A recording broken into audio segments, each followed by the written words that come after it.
Сәлеметсіз бе ұстаздар? Сіздерге сабақты қорытындылауда күнделікті пайдалануға қолайлы ти кестесі әдіс тәсілін ұсынамын.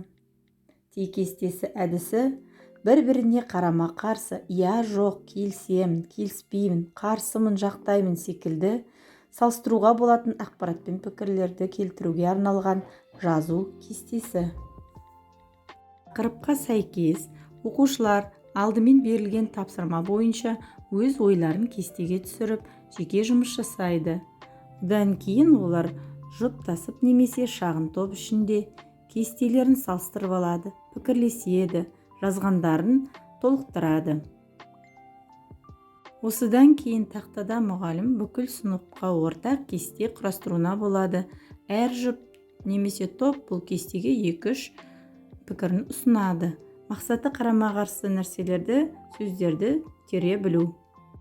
Ти кестесінде салыстыра отырып топтастыру сияқты үдерістер жүзеге асады.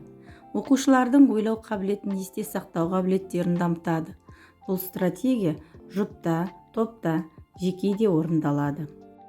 Бұл әдіске мысал ретінде Қазақстан тарихынан тың игерудің артықшылығы мен кемшілігін көрсетіп отырмын.